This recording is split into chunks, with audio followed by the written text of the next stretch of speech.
Salam sepak bola, teman-teman netizen atau warganet yang saya hormati semuanya. Di episode terbaru dari Bincang Bareng Binder, saya kembali mengundang salah satu sahabat saya yang juga merupakan salah satu influencer ternama di tanah air, siapa lagi kalau bukan Kemal Palevi. Welcome back, Mas. Selamat datang kembali, Bung. Alhamdulillah diundang lagi ke sini. Saya kira saya nggak diundang lagi, Bung. Ternyata diundang lagi, Bung. Gak mungkin dong, karena kan kalau gua kan cari momen. Ya. Kapan kira-kira gua akan mengundang orang tertentu dan untuk topik apa.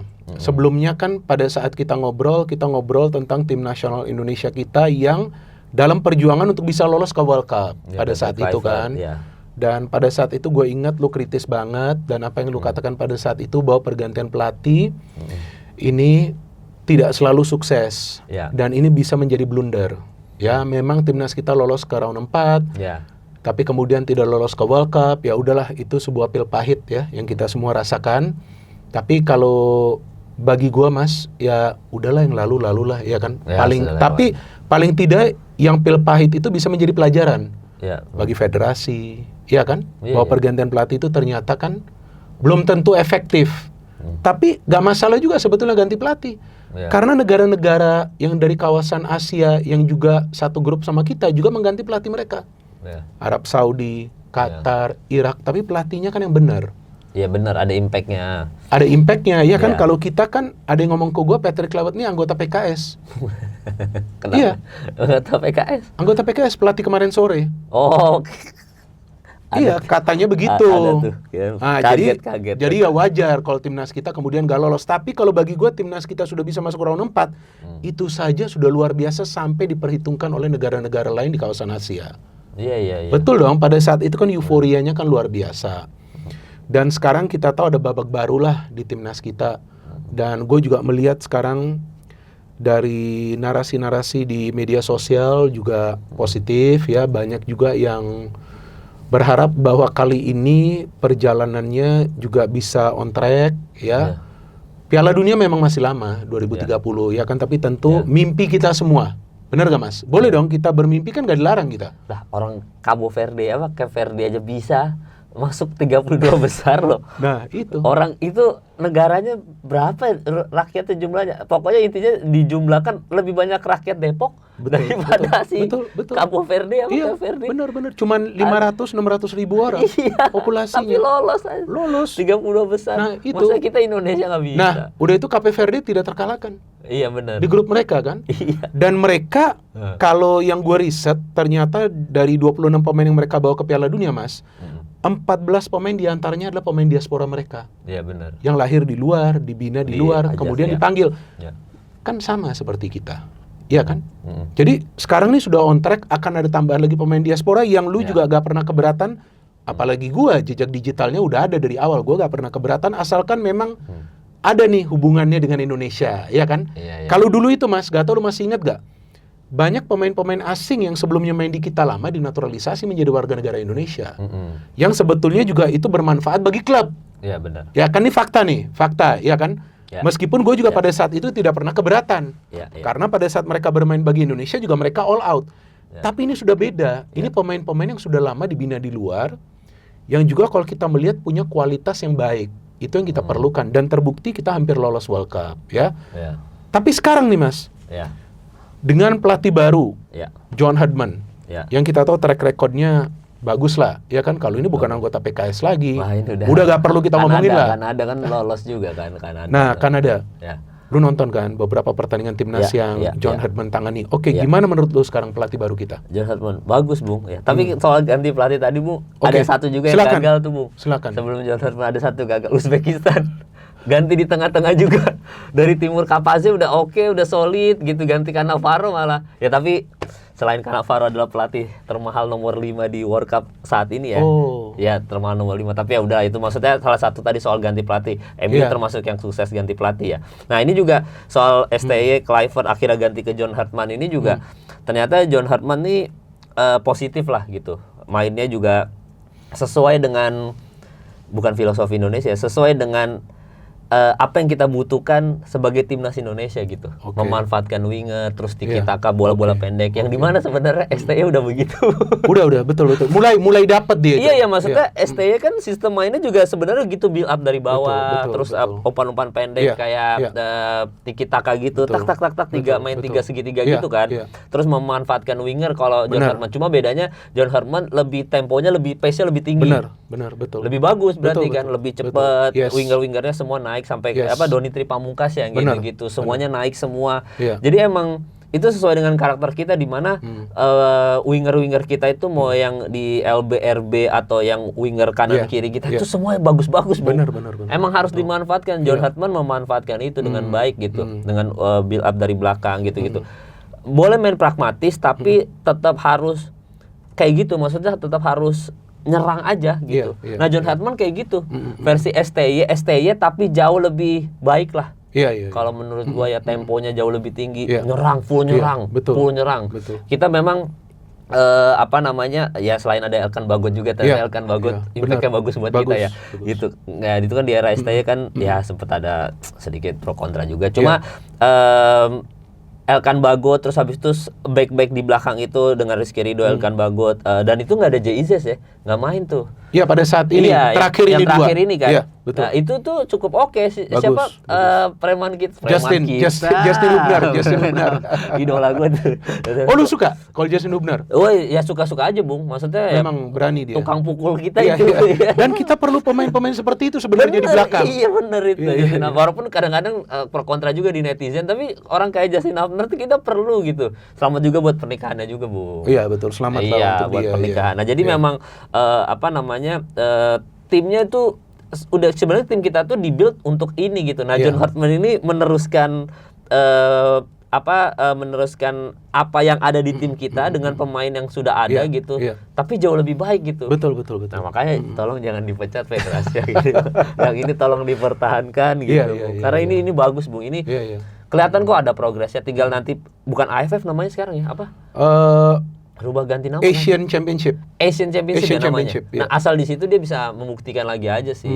Iya kan, patokan kita kadang-kadang timnas ini juara AFF doang. Nah, itu iya betul. Artinya itu yang sampai sekarang kita masih penasaran. Kok nggak juara-juara? Kenapa kita nggak juara-juara? Seniornya. Padahal Thailand kali ini juga gak akan membawa pemain-pemain inti mereka ke Piala AFF, dan kita juga gak akan membawa pemain inti karena bertabrakan dengan jadwal para pemain kita yang bermain di luar. Iya, benar. Tapi yang dipentingkan kan bagaimana skema dari pelatih nih, Mas. Iya. Skema kalau dari pelatih ini jalan, pasti bisa perform timnas kita. Dan satu hal yang gue suka dari John Hartman, dia berani melakukan terobosan. Kayak sebelumnya Shin Tae-yong memotong generasi, dia sekarang coba untuk memulai generasi baru dengan memainkan banyak pemain muda. Iya, benar. Donitri, tadi lu ngomong. Donitri Pamungkas ya. Dikasih kesempatan bermain di level senior, bagus banget. Iya, sesuai, Bung, kan itunya dia skemanya pas itu John Hartman dengan dia itu. Winger-winger ini jadi aktif semua, jadi bagus. Gerak terus, Bung. Nah, itu kan yang penting. Bener. Nah, John Hartman tuh yang paling penting adalah maksudnya beberapa pelatih ini kan nanti nih masuk ke sebenarnya ada pembahasan Portugal juga sama. Beberapa pelatih ini kan dia itu memanfaatkan striker statis, maksudnya striker 1 atau 2 di depan ini mati-matian kan. Nah, kalau John Hartman nih semua bisa nyetak gol. Lu siapapun mau nusuk ke dalam, tusuk aja. Betul. Memang kalau ada kesempatan buat nusuk. Udah. Kalau mau kesempatan buka ruang. Jadi semua mau itu back apa semuanya dengan satu filosofi, dengan satu mindset gitu ya. Kalau lu bisa nyetak gol, lu back, silakan nyetak gol. Kalau lu mau maju ke depan, silakan, tapi bertanggung jawab. Nah, gitu, maksudnya bertanggung jawab sama pertahanan gitu. Nah, itu jadinya fleksibilitas timnas sekarang itu tuh bagus untuk timnas gitu. Kepercayaan diri pemain. Oh, boleh ya ternyata main ke sini segala macam, Kevin Dix apa segala macam. Nah, itu bagus, Bung. Benar. John Hartman bagus ngebangkitin mentalitas tim. Berarti locker room-nya bagus, locker room-nya nge-manage-nya bagus berarti. Kelihatan kok pemainnya jadi lebih confident mainnya. Lawan peringkat yang jauh lebih tinggi dari kita menang. Oman, Mozambik. Iya, jadi kan itu sesuatu yang positif. Pelatih kan yang dilihat itunya, Bung, bisa megang locker room atau enggak. Benar. Itu kan isunya siapa kemarin soal locker room ini, isunya Arne Slot soal locker room. Arne Slot yang dengan Salah. Iya kan isunya kan locker room kan, dia nggak bisa menghangatkan locker room, megang locker room. Isunya betul. Xabi Alonso sama Arbeloa juga soal juga. locker room lah gitu. Makanya dia yang ditarik tangan besi kayak Mourinho. Iya, Mourinho betul ke Madrid. Kan pemain bintang kayak superstar Madrid gitu mah butuh ditempelengin doang, Bung, bukan butuh di Bener, semangatin. taktik mereka udah tahu dah. Buset, taktik mah udah makan buset itu tiap hari sebelum tidur baca taktik kali mereka ya kan. Mereka butuh ditempelengnya doang, bukan karena jago, Bung. Iya, karena jago. Jago kalau pelatihnya ngasih tahu taktik, lah elah jagoan gua kali soal taktik, ngapain lu? Ini juga sama halnya seperti Pep Guardiola pernah mengatakan. Bahwa dia pernah mengatakan, gue sama Messi nggak mau banyak bahas taktik. Messi itu udah tahu apa yang perlu dilakukan. Gue hanya jelasin satu kali. Kita mau main seperti ini, dia akan jalankan itu. Udah gak perlu bolak-balik jelasin ke dia. Iya, dan Messi itu Pep Guardiola tuh bilang, kenapa Messi itu salah satu greatest of all time juga ya. Karena Messi itu ya tadi kan Bung Binder mention soal nggak usah dikasih tahu taktik. Messi di otaknya udah taktik semua gitu. Jadi kata Pep Guardiola, Messi itu setiap kali ada di lapangan, dia itu kepalanya kalau diperhatiin selalu gerak kanan kiri. Dia screening terus, Bu. Screening terus. Jadi kayak terus habis itu dari kayak gini 3 kali 4 kali dia sudah tahu mana back yang paling lemah di hari itu, mana striker yang bagus untuk Barcelona atau Argentina di hari itu, sehingga nanti dia akan nyerang ke sisi back yang paling lemah itu. Wow. Iya, jadi dia screening terus kayak gini. Ya kayaknya semua pemain juga begitu ya. Cuma itu Pep Guardiola sadar betul bahwa pemain bintang itu sebenarnya lu gak usah kasih tahu taktik, di otak dia udah ada taktik. Dia udah bisa screening sendiri karena kan pemain yang langsung di lapangan kan. Pelatih kan cuma ngasih instruksi. Pemain yang ngerasain langsung di lapangan tuh kayak gimana. Jadi dia udah gini. Nah, Real Madrid begitu, Bu. Semuanya pemain bintang, semuanya jago. Betul. Dikasih Arbeloa, Xabi Alonso yang taktikal kan jadi kayak lu seumur juga kagak beda jauh sama gua, lu sosokan ngasih tahu gua lu gitu. Makanya butuh Mourinho. Butuh Mourinho yang kembali sekarang. Iya, buat nempelengin doang lu Mbappe bacot. Pak, ini lu bersatu nggak lu? Kalau nggak bersatu ini bubar nih tim gitu. Dan kan. Mourinho dikasih kebebasan. Iya. Ini informasi yang gue terima oleh Perez, gak apa-apa. Yang penting bikin tim ini bangkit. Dan kedua, Mourinho meminta untuk menguatkan pertahanan karena dia yakin bahwa midfield dan depan tuh sudah kuat. Pertahanan, maka itu banyak pemain bertahan yang sekarang dia beli. Karena dia mau pertahanan dari Madrid nih kembali kuat. Dan itu juga yang sebelumnya dilakukan oleh Ancelotti. Ancelotti mirip seperti Pep Guardiola. Dia pernah mengatakan di salah satu interview di TV, tapi itu akhirnya dijadikan di digital lah ya, digital content. Dia mengatakan pada saat gue di Madrid, gue nggak mau terlalu banyak bahas taktik dengan para pemain ini. Para pemain yang sudah level tinggi semua. Ini mereka nih sudah tahu. Cuma gue harus menjelaskan, kalian harus seperti apa, kalian nanti kalau mau nyerang, memanfaatkan titik lemah tim lawan di sana, sini, udah.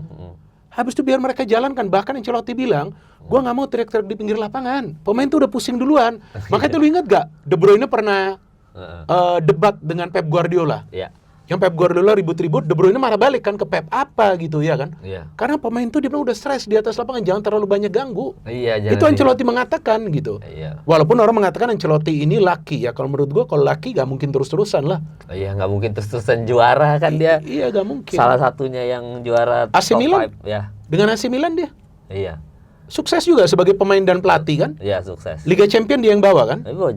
Yang sekali kalah, terus kedua kali dia berhasil kan? Iya, 2007. Iya, oke, kembali ke timnas. Selain Donitri, Matthew Baker dia panggil, Rehan Hanan. Jalan bos, di atas lapangan mereka semua. Iya, jalan. Makanya memang John Herdman nih, kita gue sih kalau gue pribadi bisa optimis lah sama beliau ini gitu. Kan kita juga punya banyak pelatih yang sebenarnya cukup oke, kayak Luis Milla misalkan gitu-gitu.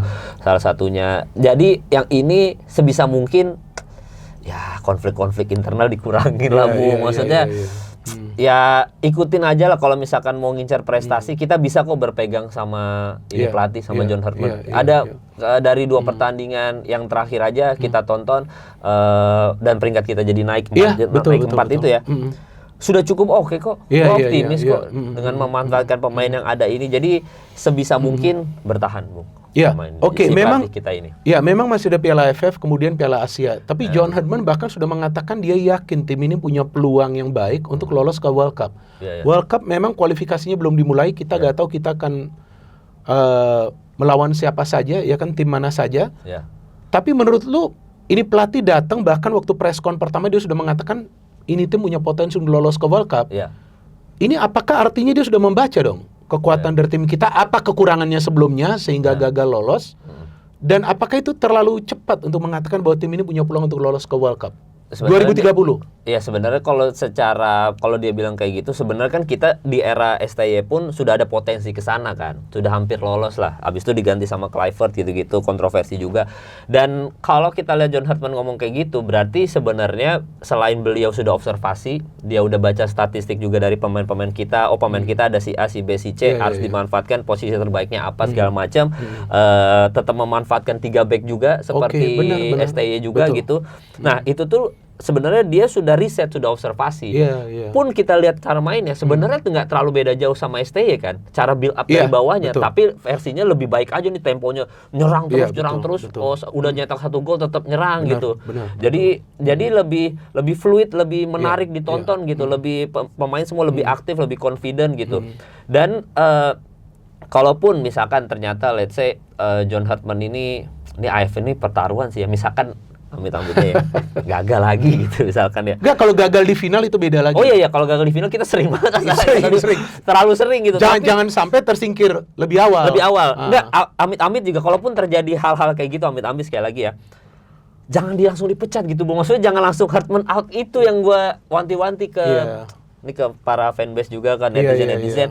Karena pelatih ini tuh sudah kelihatan, pelatih yang bagus itu udah kelihatan punya tujuan yang jelas, Bung. Betul. Udah punya visi misi cara bermain tuh jelas gitu. Cara mainnya dia bisa menyesuaikan pemain yang ada. Ini pelatih pinter, udah jenius gitu. Risetnya bagus, yang tadi dibilang kan, saya yakin pemainnya ada potensi, berarti riset. Dan cara mainnya meneruskan sebenarnya pelatih yang kan pemain yang ada sekarang itu kan STY yang dalam tanda kutip mendatangkan.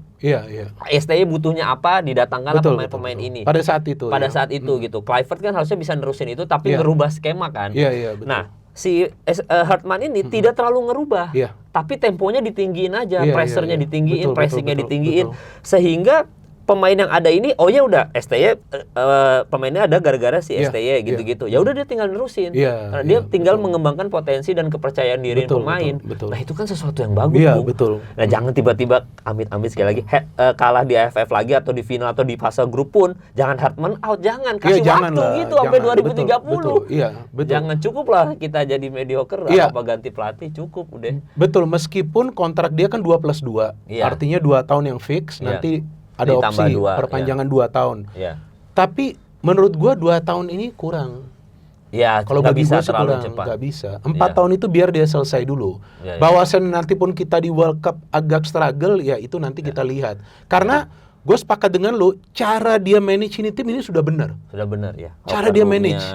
Ya kan, dan cara dia komunikasi dengan media pun menurut gue bagus. Oh, bagus, public speakingnya bagus. Dan cara dia ini sudah tahu bahasa Indonesia. Dan gue dapat informasi sebelumnya, terminologi sepak bola di Indonesia itu dia paham. Terminologi sepak bola di bahasa Indonesia tuh dia paham. Jadi ngomong udah bisa. Yang terminologi loh, maju, tekan, apa tuh dia tahu. Udah bisa. Itu penting sekali loh. Elkan Bagot main aja itu sesuatu yang positif kan berarti. Bisa dia panggil kembali. Lo ya bisa panggil lagi kok Elkan Bagot. Maksudnya kan kita sempat nanya-nanya nih, Elkan Bagot ada apa sih gitu. Datang lagi. Di era dia berarti kan komunikasi bagus, Bung. Cara negosiasinya pemain jadi lebih confident. Bung, kalau pemain tuh sebenarnya kan tadi kita bahas Real Madrid, kita bahas MU apa segala macam.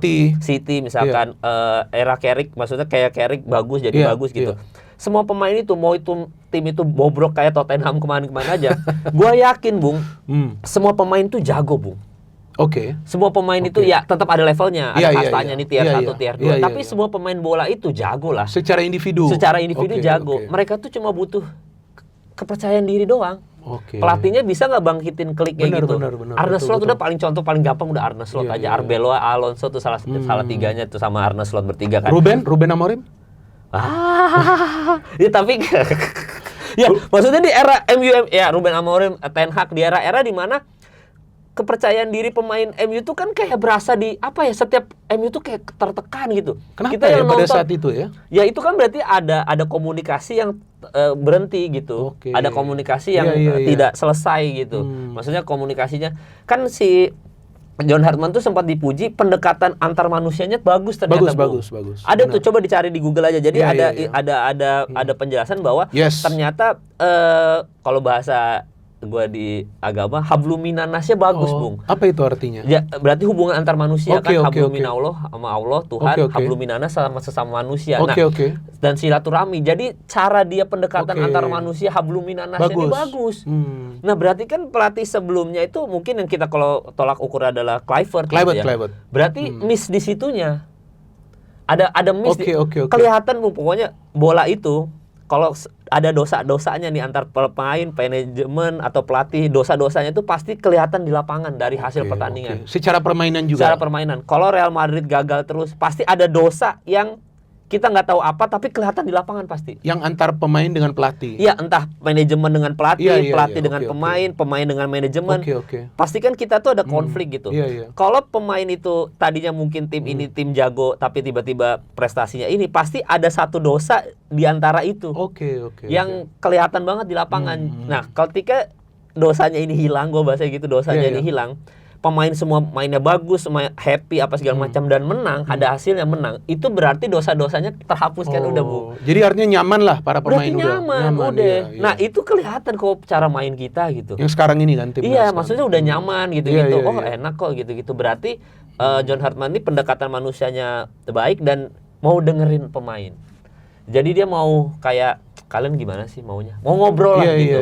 Nggak tiba-tiba. Nah, itu kan kekurangannya Amorim juga kan. Oh iya, betul. Kadang-kadang batu juga nih orang. Betul. Gitu. Dan dia kan berani konfrontasi dengan media, Amorim itu. Nah, itu yang nggak boleh. Nah, itu kan yang tadi gue bilang soal dosa. Ada miss, entah komunikasi di mananya miss sehingga dia tidak bisa ngomong langsung menyelesaikan masalah internal sampai dia butuh ngomong keluar. Betul. Itu kan Ronaldo juga kejadian dong, mau ngomongin sama Ten Hag. Ya, kan dia harus sampai dia ngomong keluar. Salah. Harus salah ngomong juga ke media gitu. Lukaku sebelumnya. Nah, itu kan berarti ada satu dosa yang tidak terselesaikan di manajemen, pelatih dan pemain antaran jajaran ini sehingga mereka harus ngomong keluar padahal harusnya bisa diselesaikan internal. Berarti ada habluminanas yang nggak selesai, Bung. Yang nggak jalan juga di antara mereka. Bung. Padahal kalau habluminanas penting kan di agama juga penting. Tapi kalau John Hartman sih menurut gua aja dia. Ada di Google, Bung, pendekatan antar manusia bagus. Gua lupa, dia karena dikenal sebagai ini motivator. Iya, karena kan dia di lapangan memotivasi pemain, berapi-api memotivasi pemain, nggak cuma duduk doang. Benar. Ya, padahal kemarin itu kan pertandingan uji coba, tapi serius banget dia menyiapkan. Dan yang gue suka satu hal yang dia mengatakan, ini belum jadi nih tim, dia bilang. Masih banyak kekurangan waktu dia ditanya setelah pertandingan. Dan dia juga tahu bahwa masih perlu beberapa pemain yang dia kasih kesempatan untuk main. Jadi gua ngelihat bahwa pelatih ini dengan 4 pertandingan uji coba dia coba untuk melakukan pekerjaan rumahnya yang diperlukan. Pertama untuk AFF, kedua nanti Asian Championship kan di kita. Yang satu lagi. 2027 yang satu lagi. Bukan yang 2027. Bukan, tahun ini tapi September kalau nggak salah. Oh iya. Nanti ada kita yang FIFA punya. Yang FIFA punya ada. Bukan yang Asia Cup di. Bukan yang AFF. Itu nanti 2027 naik lain lagi itu. Itu juga grup kita berat. Tapi itu kalau menurut gua, kalau kita bisa dapat lagi nih pemain keturunan kita yang menurut gua sama sekali gak masalah dan Indonesia perlu itu. Kenapa tahu gak, Mas? Maroko lawan Brazil kemarin first match. Maroko lihat aja. Nah, 11 starter yang main lawan Brazil itu semuanya lahir di luar, dibina di luar, dan mereka punya pilihan. Milih siapa? Mau milih Spanyol, mau milih Prancis, mau milih apalah, ada 3 negara, plus Maroko yang keempat. Tapi mereka semua tuh pilih Maroko. Jadi semuanya bukan, kita bisa bilang naturalisasi bisa, diaspora bisa, tapi semua Maroko benar itu. Itu contohnya dan ngaruh kan langsung peringkat 7 sekarang Maroko. 7 sekarang. 7 FIFA kan? Brazil dia tahan. Iya benar. Dan sekarang Maroko udah bukan underdog lagi, sama juga seperti Cape Verde. Cape Verde juga seperti itu diaspora Kongo. Kongo juga sama diaspora, cuman selain itu juga yang kita harapin grassroots juga. Iya benar. Dijalanin walaupun banyak yang cerita ke gue itu berat sekali di Indonesia dengan geografis kita. Tapi ada beberapa juga swasta yang menjalankan itu, gue pikir bagus. Dan pemain-pemain lokal kita juga sekarang melihat ada pemain-pemain diaspora harus termotivasi agar mereka menyamai level itu supaya bisa main untuk timnas, Mas. Jangan jauh-jauh, Bung. Calon juara terkuat Prancis bisa kedua keluarga negaraan loh. Bisa Senegal bisa. Ya kan ada tuh yang adik kakak siapa tuh kemarin Senegal Prancis. Bisa Afrika. Benar. Jadi maksudnya kan kebanyakan ini juga orang yang ya bisa kita bilang nggak lahir di Prancis juga sih, tapi memilih jadi warga negara Prancis. Memilih menjadi karena Prancis. bisa gitu. Nah itu kan berarti kan kalau kita ngomongin sepak bola maju, pakai pemain lokal dong misalkan gitu. Iya. Ya nggak ada yang salah soal pemain lokal. Brazil juga pakai pemain lokal, Argentina pemain lokal gitu, ada juga gitu, Meksiko gitu. Tapi kita lihat negara Eropa beberapa itu bisa kok kayak Prancis ada banyak pilihan, kebanyakan Jerman ada. Inggris lebih bisa milih. Ada yang bisa main di Skotlandia. Benar. Ada yang bisa main di Irlandia. Ada yang bisa main di negara Afrika, siapa tuh? Terakhir tuh yang dipilih tuh sama si Tuchel. Aduh, lupa gua. Dia akhirnya milih Inggris tuh. Ya, Kwanza ya, lupa salah satu lah. Ya? Apa Jet Spence ya? Salah satu lah. Pokoknya Spence kayaknya Jet Spence deh. Iya. Dia akhirnya milih Inggris. Ya pokoknya Jet Spence, kalau nggak salah itu Jet Spence benar. Nah jadi memang kita nggak usah ini diaspora semua atau enggak, ini naturalisasi semua, enggak, semua negara juga melakukan itu. Welcome seperti itu. Iya, enggak semua kita punya bakat kayak Brazil, Argentina, enggak kayak gitu. Betul. Itu mah gifted dari Tuhan. Talented udah ya. Wah, Brazil, Argentina mah dari lahir udah langsung dikasih sepak bola, kasih bola itu kali. Udah main bola ya dari usia 3-4 tahun kali. Iya, apalagi Brazil kotanya ternyata negaranya ini banget, olahraga banget. BJJ, Brazilian Jiu-Jitsu. Betul. Ternyata Volleyball. Formula juga kan Sena. Volleyball. Brazil itu emang negara kayaknya dari lahir lu jangan sekolah deh, lu olahraga aja gitu, Bung. Dan pada berhasil mereka. Ya banyak kayak devisa negara apa segala gara-gara atlet. Jadi dia salah satu yang termasuk Cina, salah satu negara yang menginvestasikan APBN untuk olahraga. Benar. 100%, maksudnya nggak 100%. Turki juga termasuk, Erdogan kan. Turki juga investasi betul. APBN untuk olahraga karena memang impactnya. Lah, orang miskin di Brazil naik gara-gara olahraga. Iya, gara-gara olahraga. Bisa mengurangi kemiskinan gara-gara olahraga, betul. Dan itu terbukti. Itu sudah terbukti. Oke, setelah kita bicarain timnas dan kita harap nanti perjuangannya mulus untuk di Piala AFF, Asian Championship dan juga Piala Asia, tentu itu kita berharap dan kita bersabar. Harus sabar. Untuk prosesnya Johan Hadman. Kalau sekarang Johan Hadman boleh kita katakan proses karena dia mulai dari nol. Ya, kalau Kluivert kan nerusin, yang ya. Kita pengen kan pada saat itu kan hasil. Ya. Tapi anyway, Piala Dunia tahun 2026. Ya. Jumlah peserta bertambah. 32 ya. Dari per 32 yang sekarang aja. Dari 32 ke 48 sekarang. Iya benar. Ya kan jumlah pertandingan bertambah menjadi 104. Ya. Kalau bagi lu tanggapan lu seperti apa? Ini kan bukan Piala Dunia pertama lu. Sekarang kan jumlah pertandingan jauh lebih banyak. Jauh lebih banyak ya. Kalau bahkan mau nambah tuh, Bung. Tadinya mau sempat nambah lagi. Jadi kan ini kan sekarang per 32 nih. Nanti tahun yang berarti yang kita mau masuk Indonesia itu mau dinaikin ke berarti per 32 harus jadi 48 per 32 kan. Naikin 64, Bung, sempat mau dinaikin. Katanya. Iya, nah tapi banyak negara-negara ya beberapa koar-koar teriak-teriak karena akhirnya Piala Dunia ini hilang prestisnya. Benar. Ini tuh prestisiusnya Piala Dunia ini tuh besar untuk negara-negara ini gitu. Ketika banyak negara lain, sekarang kita nggak bisa pungkiri FIFA kan otaknya bisnis banget ya. Dan ini udah jadi kayak FIFA ini udah jadi kayak EO malah, event organizer, tapi tarafnya udah besar gitu.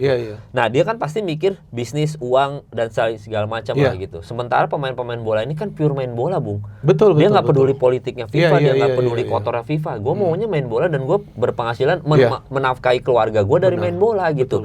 Sehingga mereka tuh merasa bahwa kalau banyak negara bisa ikutan Piala Dunia, di mana prestisnya, di mana apa ya bahasa Indonesianya ya kalau prestisnya? Maksudnya di mana apa ya? Ya prestis ya, maksudnya di mana prestisiusnya liga Piala Dunia ini semua negara bisa ikutan kok. Betul, eksklusif lah. Ya, itu paling benar. Di mana eksklusifnya gitu. Ini tuh Piala Dunia dari dulu tuh eksklusifnya ini karena nggak gampang lu bisa masuk Piala Dunia gitu. Nah, sekarang lu bisa semuanya walaupun yang juara tetap negara-negara itu juga mungkin tradisi yang udah tradisi gitu ya. Tapi ya tetap prestisius dan eksklusif itu menurut beberapa negara ini ya gue ikutan World Cup karena itunya sih. Iya. Negara lain nggak bisa, gue bisa ikutan gitu. Ya, nah kalau negara lain bisa ikutan, ya gimana ya? Iya. Karena dulu kan 24, dari 24 naik ke 32, terus sekarang 48. Kalau naik ke 64, Piala Dunia itu bisa 2 bulan. Iya bisa, iya memang kan duit 2 bulan.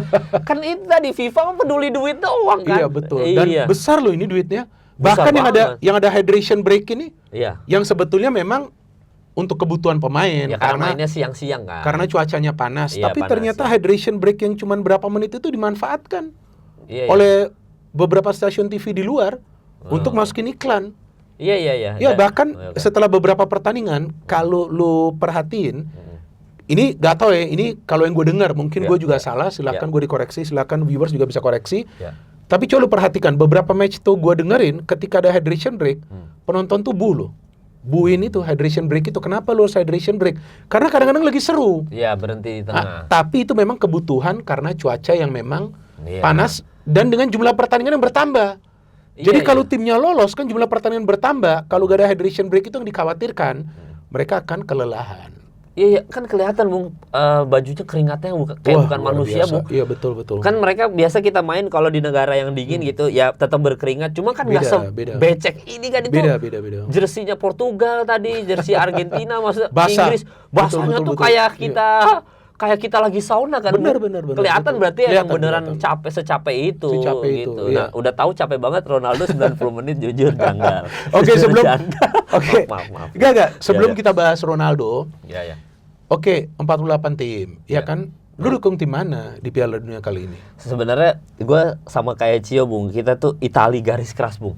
Sekali Itali nggak masuk Piala Dunia, kita tuh nggak nonton beneran. Ya nonton cuma lihat dari highlight doang, terus habis itu dari nggak pernah nonton full match gitu. Terus? Kita lihat cuma dari berita-berita, si A menang, si B nyetak gol, udah gitu doang. Nggak pernah nonton full pertandingan gitu, kecuali final. Ya kalau final mah wajar kita nobar gitu ya. Tapi kalau perempat final itu bodo amat siapa yang menang, siapa yang kalah kita nggak peduli gitu. Gua sama Cio kayak gitu. Nah cuma di tahun ini kan Rico udah datang ke sini kan. Udah.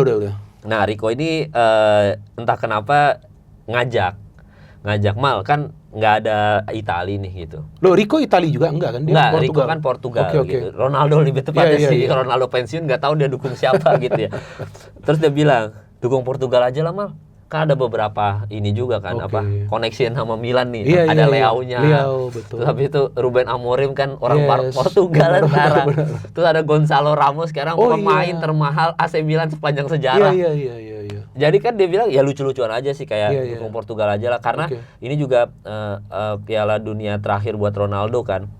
Jadi kayaknya kalau lu dukung Portugal ada ininya lah, ada ibaratnya motivasi lah. Oh pengen lihat Ronaldo ngangkat Piala Dunia. Iya. Gua kasih lu jersey Ronaldo yang Puma langsung dikasih lo. Langsung disuap sama jersey Ronaldo asli original, ada nama Ronaldo nomor 7 yang Puma yang dia juara UEFA Nation League. Wah, luar biasa. Gua disuap itu Bung ya. Gue juga akhirnya, dan gue kan baru berapa tahun ini yang full olahraga kan, Kemal Sport itu kan. Jadi mau nggak mau ya, kalau dulu kan nggak bikin konten olahraga full, stand up comedy, main film gitu-gitu, dan bikin podcast biasa kan. Bahkan jadi, lu kalau nggak salah bikin film juga ya? Iya, jadi nggak ada keterikatan yang Itali nggak lolos, ya gue ngapain nonton, karena kan gue nggak ngonten olahraga kan. Nah kalau sekarang kan gue punya Kemal Sport, gue harus ngonten bola, jadi nggak mau gue harus nonton Piala Dunia. Cuma apa nih yang memotivasi gue mau nonton? Gue harus ada yang gue dukung, tadinya mau dukung Jepang, tapi karena pemain banyak yang cedera, jangan Jepang dulu deh gitu.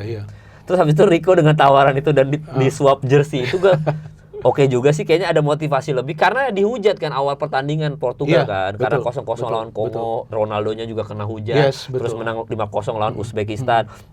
Jadi ada apa ya, maksudnya ada story lainnya lah. Oh ini dihujat nih gitu. Dan itu terjadi dengan Messi juga kan, dan Argentina waktu Piala Dunia 2022 Qatar kan, kalah 2-1 sama Saudi Arabia. Jadi ada motivasi lebih untuk mendukung ini tim karena dihujat netizen. Seperti halnya kita berdua sering dihujat juga. Jadi ada relate-nya Bung. Maksudnya kayak kan kadang-kadang kita namanya olahraga ya, kita wajar lah kalau dihujat, ada yang nggak setuju dengan opini kita, dan itu wajar aja. Wajar. Asalkan jangan sara. Ya asalkan jangan sara. Kalau sara gue udah terima ya. Rasis asal jangan rasis, jangan sara gitu. Tapi selama mendebatkan, mengkritisi atau silakan tolol-tololin opini kita tuh silakan, itu nggak ada masalah. Itu hak kalian gitu. Nah, Portugal ini kan dihujat awalnya soal Ronaldo, soal Kongo, seri apa segala macam. Nah di situ gue merasa relate aja Bung. Dari semua tim yang ada di pergelaran Piala Dunia yang paling dihujat kan Portugal. Sekarang ini? Oh iyalah. Kayaknya sebelum-sebelumnya gak ada tim yang dihujat seperti Ronaldo. Kalau menurut gua Ronaldo sih. Iya, kan kalau Argentina dihujat juga karena kalah 2-1 sama Saudi Arabia itu kan. Betul. Where is Messi? Where is Messi? Betul. Itu kan. Jadi kan 2-1 tuh kalah. Itu kan dihujat, Messi gimana nih? Argentina gimana segala macam. Dan Messi tuh selalu gagal tuh sama Argentina tuh di World Cup. Iya. Jadi pembuktiannya Messi kan. Jadi dihujat lah satu dunia kan. Nah, ini kan sama Portugal posisinya paling dihujat di World Cup ini dia. Brazil aja, bayangin Brazil aja ada ayam. Iya. Haaland Prancis menang, ya udah menang terus aja. Inggris biasa aja. Walaupun menang 4-2 habis itu 0-0 lawan Ghana tapi nggak dihujat. Enggak dihujat. Yang dihujat siapa Tuchel. Karena nggak bawa pemain-pemain kreatif untuk mecah loblok kan. Betul, gitu doang. Trent, Cole Palmer, Foden. Padahal kalau TAA main tuh umpan-umpan crossingnya ciamik tuh buat pecah lobloknya Ghana tuh. Nggak dibawa kan akhirnya kelabakan sendiri gitu. Yang dihujat kan Tuchel bukan Inggris ya gitu. Benar. Nah ini Portugal pelatihnya, Ronaldonya, saat Portugalnya timnya dihujat semua karena 0-0 lah 0-0 seri 1 sama lawan Kongo. Dan tadi seri lagi. 0-0 tapi lawan Kolombia berat emang. Ya Kolombia berat. Nah ini gue sepakat sama lo. Maka itu banyak yang tulis hate comment bukan ke gue. Cuman gue baca lah di banyak akun yang membahas tentang Portugal imbang. Bahwa kacau lah Ronaldo, kacau lah timnya kacau. Padahal mungkin mereka gak paham bahwa Kolombia ini finalis Copa America lalu. Lah dia ngalahin Brazil Argentina, Bung. Enggak, Argentina kalahin, tapi extra time susah payah di finalnya. Dan pelatih mereka juga asal Argentina yang merubah Kolombia menjadi tim yang kembali kuat. Di Amerika Selatan itu mereka mungkin gak paham dan pemain-pemainnya bagus. Iya bagus, Bung. Matang-matang semua. Dan jangan lupa masih ada James Rodriguez loh. Iya, 34 tahun tapi masih cakep loh dia mainnya. Masih ngacak-ngacak VT-nya. Masih gila kan mainnya. Dan Kolombia jangan lupa, Bung, negara 3 terkuat di Amerika Selatan sekarang di bawah Brazil dan Argentina. Nomor 3-nya Kolombia. Bener. Jadi ini negara bukan negara sembarangan, Bu. Iya, jadi wajar lah kalau imbang. Iya wajar gitu. Maksudnya bayangin kelas James Rodriguez saja umur benar James Rodriguez namanya 34 tahun tapi masih secara statistik dan secara rating jauh lebih baik daripada VT-nya sama itu kan gila, Bu. Tadi hari ini maksudnya untuk usia 34 tahun masih megang lini tengah Kolombia lawan yang katanya lini tengah terbaik di World Cup ini. Itu betul. Itu kan gila, Bu. Iya. Wah itu mah nggak masuk akal di gua mah itu. Dan dia sebagai kreator itu gue lihat umpan-umpannya tajam-tajam loh ini.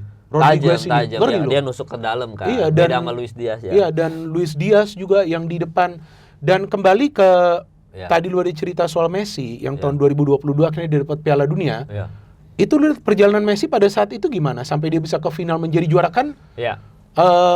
Banyak lah di media sosial juga yang gue lihat, yang gue baca bahkan ada memes bahwa memang tuh FIFA dan Qatar tuh sudah menyiapkan itu untuk Messi supaya image-nya itu naik pada saat itu menjadi juara 2022. Sengaja dikalahin gitu ya. Maksudnya supaya dia menjadi juara lah, juara dunia lah. Iya. Kalau dari gua enggak sih, Bung. Maksudnya itu memang beneran kalah gitu ya. Waktu itu Messi duet di depan sama Lautaro Martinez emang kayaknya kurang klop tuh di pertandingan pertama ya. Cuma nah itu bedanya Portugal sama Argentina ini ya. Bedanya Scaloni sama siapa? Martinez. Nah, yang dimana kalau di Piala Dunia 2022 Argentina ketika Messi itu ditinggalkan sendirian menjadi striker atau nggak diduetin sama Lautaro Martinez nggak ada adjustment dari Scaloni. Jadi kedua tuh lawan Polandia ya gue lupa kan lama. Pokoknya abis itu menang terus kan. Abis itu lawan siapa ya mereka menang? Pokoknya menang terus 2 kali itu menang terus. Itu Messi ditarik ke belakang. Jadi di depannya tuh ada Di Maria sama Alvarez. Dia ngerubah skema, maksudnya ada adjustment lah. Yang pelatih itu kan dilihat betul. Ketika ya itu termasuk bagusnya John Hartman juga dia punya adjustment. Benar. Dari 3 back kalau memang butuh 4 ya ganti 4 nggak apa-apa. Tapi ada adjustment, berubah lah dilihat kondisi kekalahan atau nggak kondisi pemain atau apa segala macam dirubah. Nah, Messi itu ditarik ke belakang sehingga Alvarez sama Di Maria itu sempat di satu momen di mana mereka berdua yang di depan. Jadi bukan Messi.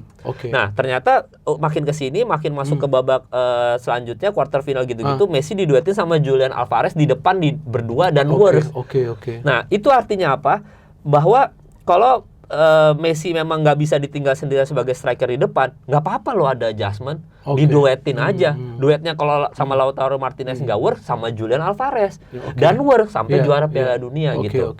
Nah, Portugal ini udah tahu Ronaldo di depan ditinggal sendirian gawers, nggak bisa buka ruang juga ya karena kalau Kolombia tadi kan emang backnya juga bagus kuat banget. Nah, tapi nggak ada adjustment apa-apa gitu. Tetap satu aja Ronaldo di depan. Iya, betul. Ganti pemain pun juga sayap-sayap aja gitu. Padahal kalau misalkan mau ada adjustment, diganti misalkan Leo misalkan main gitu ya. AC Milan. Main kan tadi dia? Main bagus kan. Lumayan jadi, dia. lumayan bagus. Nah, misalkan Leo diduetin sama Ronaldo. Jadi enak, ada yang buka ruang, ada yang diem gitu. Enak gitu. Maksudnya. Nah, jadi memang perbedaannya di situ sih. Masalah adjustment pelatih yang makanya tadi gue sempat bikin threads juga tuh tolol-tololin Martinez karena pelatih yang baik itu tergantung adjustment. Itu betul. Yang gua nggak nggak suka sama Arteta juga itu. Kenapa? Minim adjustment waktu tahun lalu yang Liga Champions, tapi kan itu kekurangan pemain kan. Dia kedalamannya kurang. Kedalaman pemainnya kurang sehingga beda sama Luis Enrique, sama Hansi Flick, sama Simone Inzaghi yang dimana adjustmentnya ganti pemainnya cepat gitu. Adjustment.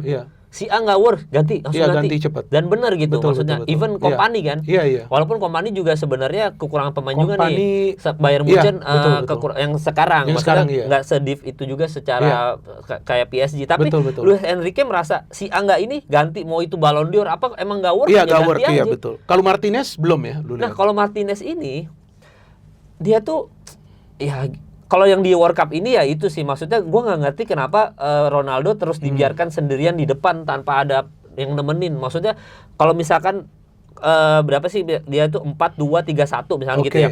4-2-3-1 nih nggak work, nggak apa-apa lo jadi 4-4-2 gitu. Temenin satu lagi di depan. Temenin aja tapi Ronaldo si gitu. Felix sudah ada sekarang, menurut lu gimana? Ya, kalau gue lihat Felix kan tetap sayap posisinya. Sayap. Nah, yang lebih gilanya lagi hari ini, walaupun tadi Felix lawan Uzbekistan udah jauh lebih baik ya, karena dia mau divert ke dalam, mau masuk ke dalam gitu. Betul. Ini karena sering masuk ke dalam, jadi nabrak sama Bruno Fernandes. Nah, itu posisinya gitu. Banyak kan yang itu kayak passing-passing yang salah gitu. Betul. Karena posisinya Joao Felix ini nabrak sama posisinya Bruno Fernandes gitu. Nah, yang kayak gini-gini kan udah tahu nggak works nih, Bung. Kenapa nggak dirubah? Ya, kenapa nggak dirubah? Maksudnya supaya Bruno jauh lebih nyaman, bisa supply bola, Joao Felix juga bisa main. Ya pakai aja 4-4-2. Felixnya ke depanin nggak apa-apa loh. Kalau mau Felix jadi nemenin Ronaldo di depan gitu. Neto sama Bruno di belakang gitu-gitu. Nah, maksud gitu loh. Oke, jadi menurut lu dengan Ronaldo bermain sebagai single striker itu membuat dia terisolasi, dan itu yang membuat Portugal juga sulit menciptakan peluang karena dengan hanya Ronaldo dia paling gampang dikawal. Kalau Uzbekistan sih jauh di bawah. Ya kalau Kolombia kan fisikal gitu kan. Portugal itu kesulitan lawan pemain tim yang fisikal kayak Kongo. Secara fisik tuh kuat gitu. Fisiknya kuat, gede-gede gitu. Nah, dia tuh selalu kesulitan. Nah, udah tahu kesulitan, dia tetap paksa nih orang tua 41 tahun di depan. Terus dengan begonya nanti semua netizen nyalain Ronaldo gitu. Ronaldo gak buka ruang, Ronaldo kayak batang kayu di depan. Lah Ronaldo bingung mau ngapain, Bu. Bingung juga, maksudnya Joao Felix, Bruno Fernandes tabrak-tabrak, Neto cuma lari back pass, bingung lah mau ngapain. Dan jarang sekali bola itu tertuju kepada Ronaldo yang bisa dia dapat karena diblok terus. Iya, even Vitinha aja sama bingung juga, mau nyetor bola ke depan kan, kayak mau kasih Vitinha sekelas Vitinha loh ini, maksudnya calon Ballon d'Or 10 besar aja kayak. Iya, betul. Gue gimana cara passing bingung dia passing Ronaldo sehingga dia larin ke sayap kan. Begitu dia larin ke sayapnya juga nggak ngapa-ngapain. Netonya cuma lari pass lagi. Terus abis itu Joao Felix masuk ke dalam terus, di mana Bruno Fernandes yang kreatif jadi bingung kayak anjing gue ngapain lu ngapain di sini sih gitu, kayak lu sonoan bisa nggak sonoan dikit. Dan bahkan Nuno Mendes jarang gue lihat overlap yang apalagi tadi lawan Kolombia gak bisa. Padahal biasanya dia overlap kan, bagus gitu. Dan itu juga Joao Cancelo juga jelek. Jadi Nuno Mendesnya jelek karena misalkan dia maju ke depan dia sulit cover nggak disiplin ke belakang.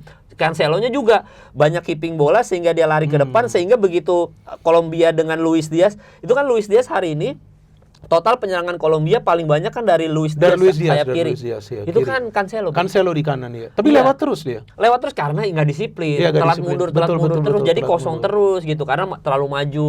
Nuno Mendes juga maju sehingga mundur ke belakangnya suka telat, kurang disiplin aja. Ya, oke. Gitu. Lu kan baru bahas nih soal Portugal dan Ronaldo.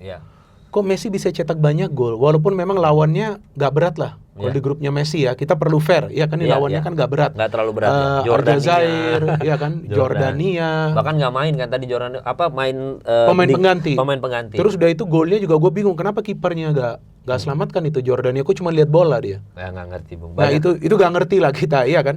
Gol yang Mbappe juga tuh hibah-hibahan gitu. Kayak nggak ngerti. Tapi Mbappe gue lihat gila loh. Mbappe ini kayak ada something to prove. Kalau gue ngelihat, apalagi dia di Madrid gagal tuh. Musim lalu. Nggak, sebenarnya tetap top skor, tetap kacau. Maksudnya gagal membawa juara kan. Iya, kalau kan? itu ya. Kayaknya dia mau balas nih di World Cup. Tapi itu nanti kita tunggu. Yang gue bahas soal Messi. Kok Messi merajalela di Piala Dunia kali ini? Lagi-lagi, memang lawannya bukan lawan yang kuat, tapi mencetak gol di usia seperti itu dan gol-gol cantik. Iya, dari luar kotak penalti. Yang dia cetak bisa free kick. First time gitu-gitu ya. Usia dia juga sudah gak muda, 39 sekarang. Iya. Tapi dia masih on top. Ya karena tadi lu udah mention soal lawan muda, sekali lagi sebenarnya kalau udah masuk World Cup nggak ada yang muda sih, tetap aja itu sulit. ya, ini di atas kertas lah, kita bicara muda ya, pasti jauh lah karena Argentina juara dunia, juara bertahan gitu ya. Betul. Selain itu juga Argentina yang sekarang gua ngerasa jauh lebih solid aja ketimbang Argentina 2022, Bung. Apa bedanya? Mereka itu secara mentalitas juara bertahan, mereka udah pecah telur kan. Akhirnya Messi pecah telur gitu-gitu. Terus banyak video-video yang kayak Messi tunggu pemain Argentina tuh nunggu Messi dulu baru jalan bareng.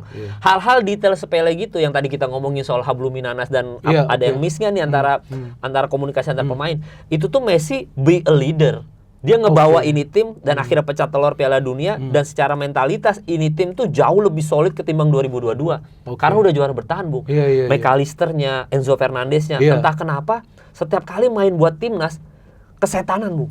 Iya. Enzo Fernandez sama kan kita tahu bahwa McAllister sama Enzo Fernandez juga pemain yang cukup oke ketika di Qatar 2022 sehingga dilirik sama tim besar kan. Walaupun Enzo ya udah Benfica, udah oke lah gitu. Dan McAllister akhirnya diambil sama Liverpool gitu-gitu. Terus siapa lagi sih Martinez yang diambil MU? Iya, Martinez. Lisandro Martinez. Jadi kan Argentina itu akhirnya secara tim waktu 2022 itu diperkuat lagi sekarang karena udah pecah telur. McAllister sama Enzo Fernandez, ya Allah, kalau setiap kali pakai jersey Argentina udah kayak udah beda mereka. Udah beda, Bung, ketika mereka Chelsea sama Liverpool beda aja gitu. Dan sekarang Lautaro Martinez sudah beda mainnya. Udah jauh lebih bagus. Udah jauh lebih percaya diri. Lebih percaya diri gitu. Ya malah sekarang Julian Alvarez sosok Alvarez waktu di 2022 kan gacor banget gitu. Jadi memang secara tim ini De Paul-nya juga De Paul sih gila. De Paul ini kan ibaratnya benar tangan bodyguard kayak Pak Prabowo sama Pak Teddy. Nah, ini kan Pak Teddy-nya De Paul, Prabowo-nya adalah Messi-nya kan. Messi. Jadi tuh semuanya tuh solid gitu. Semuanya inilah as a team mereka kerja sama yang baik lah. Dan bener ada leadernya, Messi pun jadi be a leader yang bagus gitu. Dengan yang dia jalan, wah itu kayak gitu-gitunya tuh detail-detail yang semua pemain nunggu Messi dulu, Messi datang. Bahkan ada pelatihnya tuh menyuruh pemanasan Messi, nggak disuruh pemanasan gitu-gitu kan. Iya, betul. Jadi emang apa ya? Ini tim gua ngelihatnya jauh lebih solid untuk Argentina tahun ini gitu. Argentina juara grup dan Portugal runner up. Dengan demikian jika mereka lolos terus, kalau Argentina sih lawannya gampang-gampang. Tapi karena juara grup ya.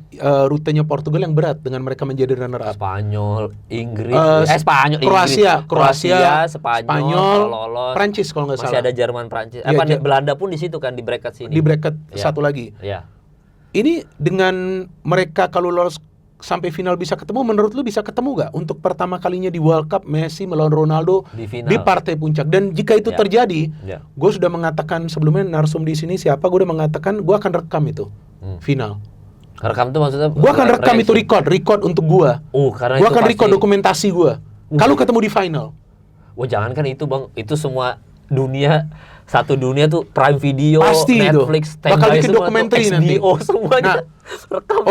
Memang ini masih jauh, kita juga belum tahu nanti akan ketemu atau enggak. Feeling lu seperti apa? Kalau feeling gua sulit, Bung, ketemu mereka di final, Bung. Apalagi kalau Portugal main kayak sekarang gitu, maksain. Walaupun banyak yang bilang ya udah lawan Kolombia yang penting seri aja gitu, tapi tetap aja cara bermain. Jadi ada satu momen gue lupa lawan siapa, kalau nggak salah Argentina tuh lawan Kolombia juga. Jadi Argentina ini di World Cup kualifikasi kalah 1-0 sama Argentina. Luis Diaz nyetak gol duluan, kalau nggak salah Luis Diaz itu. Sehingga Messi nggak worth, di menit 79 tuh Messi diganti, Bung.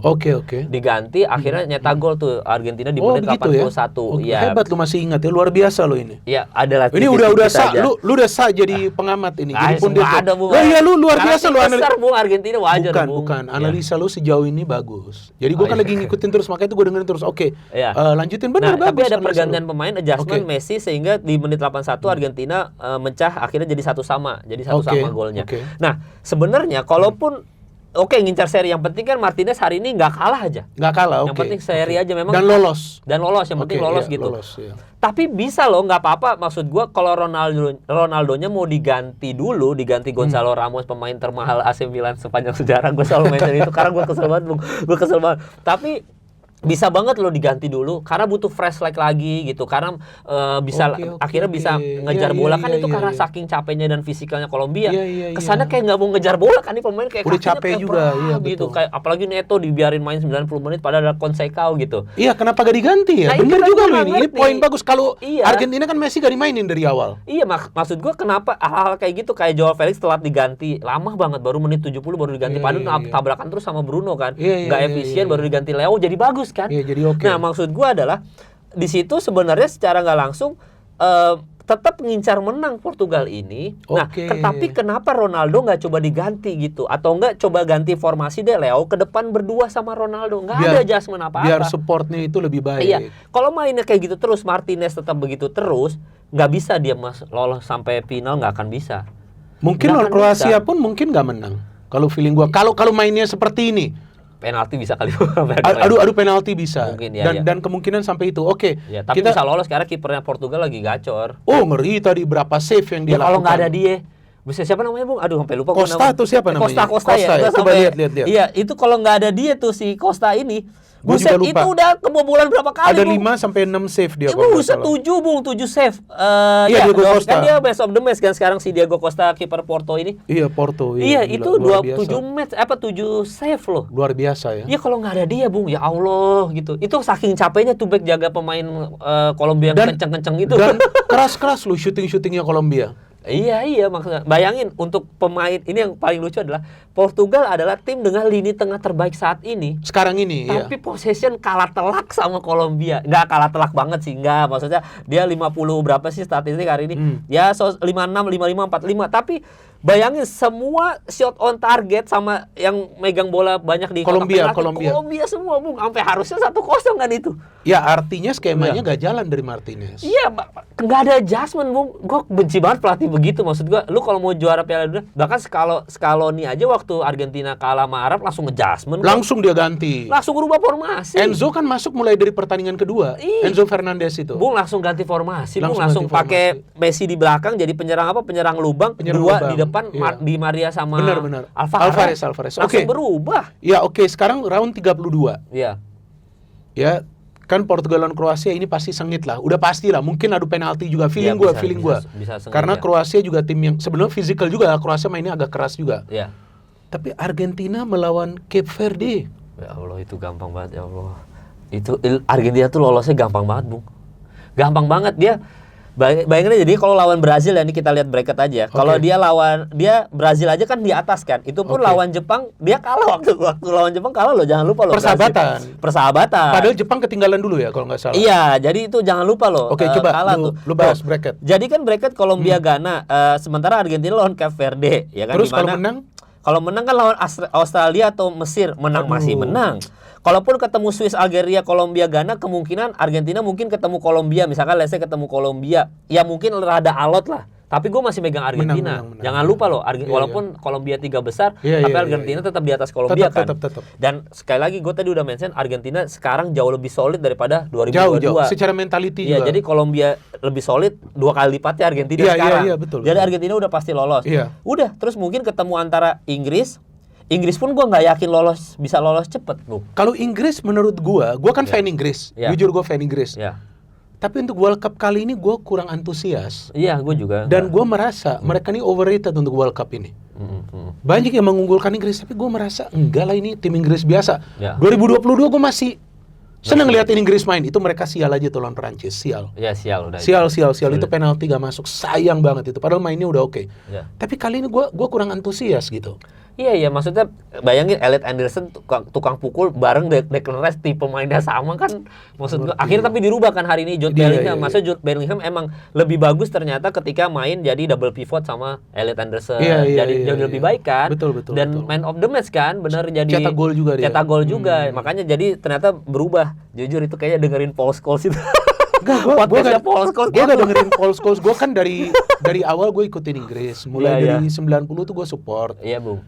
ini first World Cup yang gue kurang antusias. Ya. Untuk menonton Inggris. Gue tetap support dan gue berharap mereka akan lolos. Ya.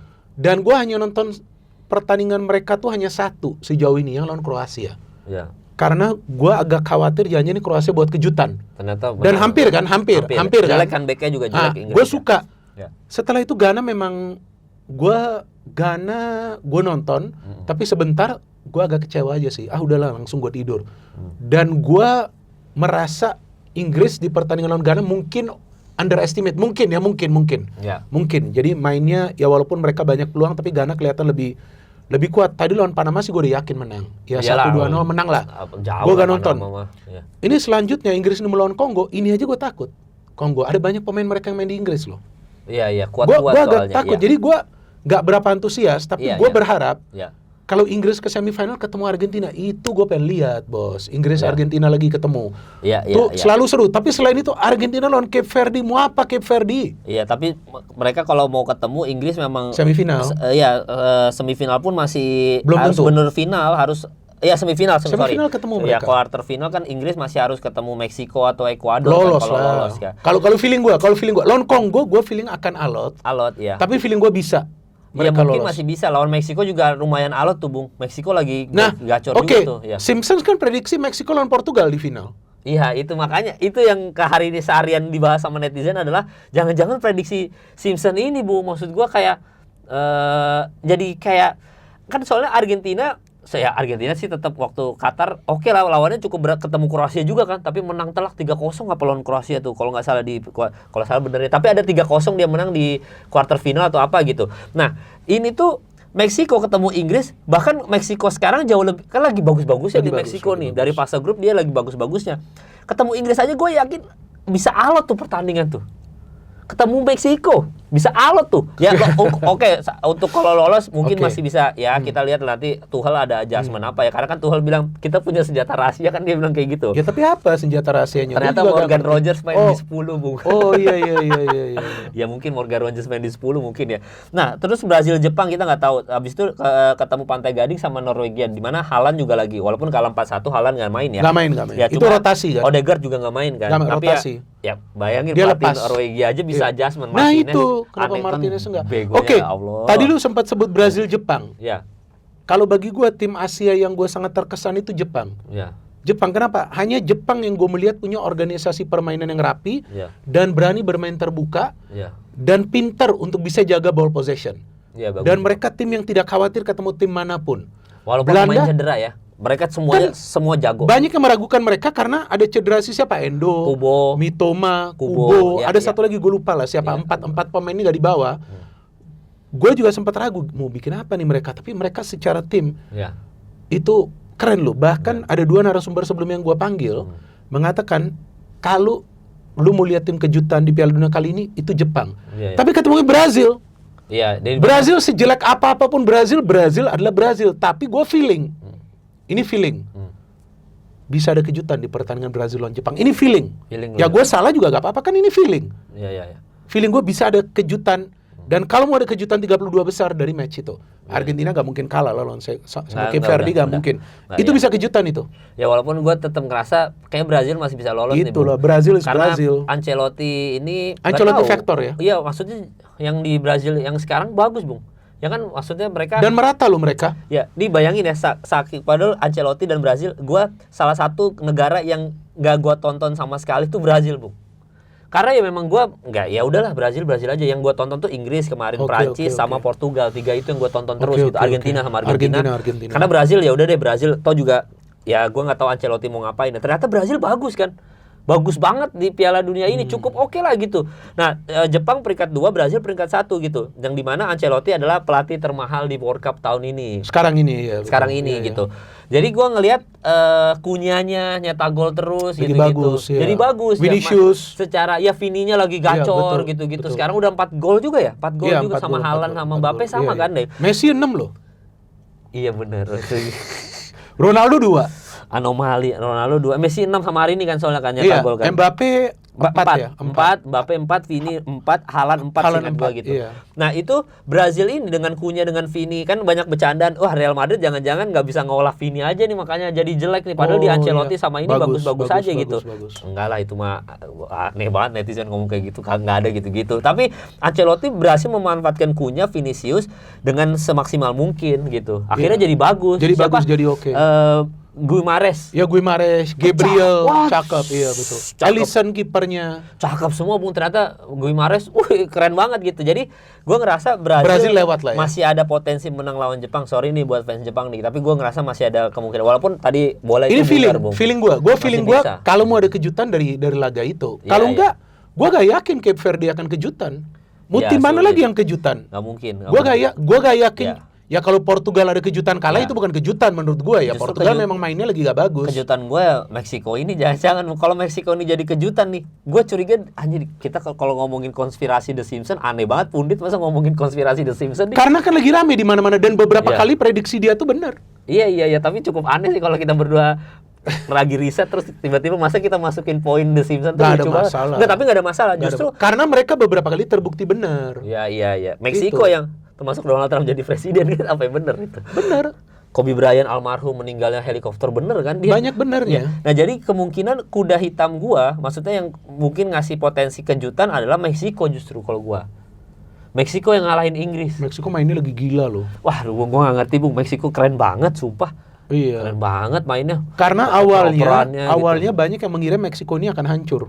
Iya. Iya benar. Dan Meksiko tuh di 6 pertandingan terakhir sebelum Piala Dunia menang terus, Bung. Lagi menang terus ya. Bedanya sama Ghana kalah terus, tapi draw lawan Inggris itu aneh banget. Sementara Meksiko menang. Pokoknya ijo-ijo ada draw ada, tapi nggak pernah kalah, Bu. Dan Meksiko Unbeaten. gak ada pemain bintang juga. Merata Iya, semua merata mereka. semua, iya. Merata dan mainnya high tempo dan pelatih mereka Aguero itu udah Iya. pengalaman banget. Iya, dan pemain lokal lagi semuanya. Semua dipakainya Gila, pemain-pemain respect lokal. gua itu, Iya. Bung, itu doang. Oke, harapan lu apa untuk World Cup kali ini? Ini kita udah closing nih. Harapan lu Iya. Kemal Palevi apa? Iya. Dan gua nggak mau ngomong prediksi juara lah. Kalau Ya kan sulit dukung Portugal sulit lah prediksi. Dihujat, Bung, kalau Iya. kita prediksi, Bung. Iya, harapan Iya, lu apa iya. untuk World Cup kali ini? Apakah lu adalah tipe penonton yang ingin melihat banyak gol? Apakah lu tipe penonton yang ingin melihat kejutan? Kalau gua tipe penonton yang ingin melihat kejutan. Kejutan. Seperti dulu Kamerun 90 kejutan. Nah, iya. Tapi akhirnya dikalahin Inggris seperti Maroko. Maroko, 2022 kejutan sampai semifinal. Ya. Gue tipe yang pengen lihat seperti itu. Nah, lu tipe penonton yang seperti apa untuk World Cup walaupun Ya. tim lu gak lolos? Iya. Itali. Iya, sebenarnya harapannya adalah Italia masuk ke Piala Dunia lah gitu.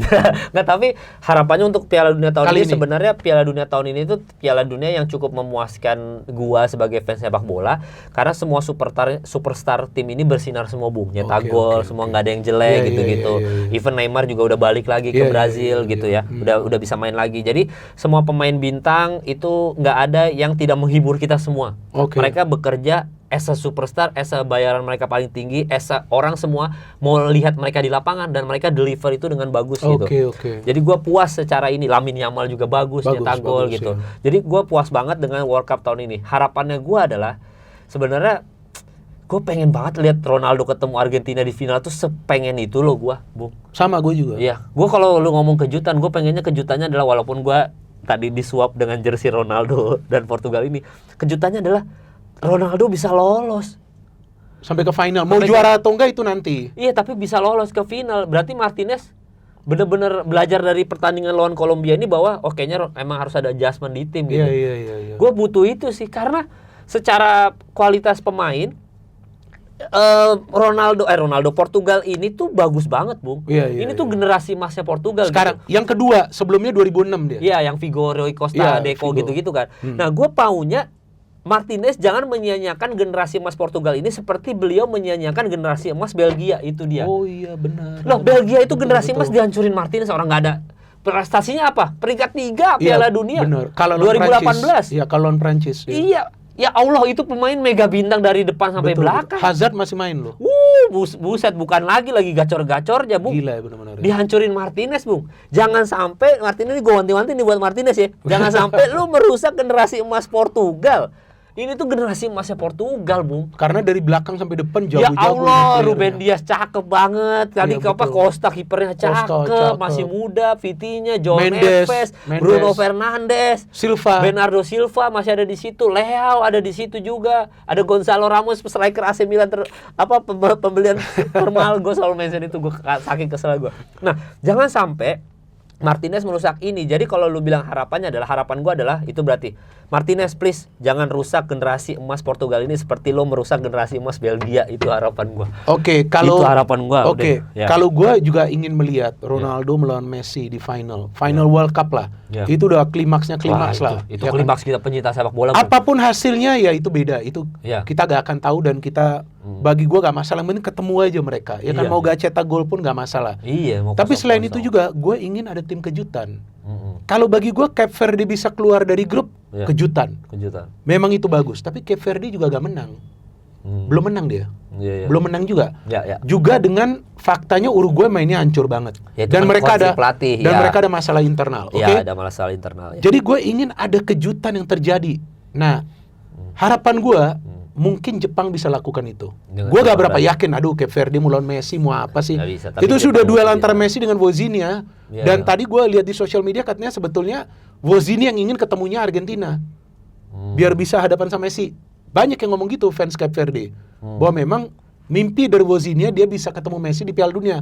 Ternyata tercapai. Tapi gue ingin ada kejutan. Mungkin Jepang. Kalau Jepang bisa lakukan itu, Ya. ini bagi gue udah memuaskan World Cup.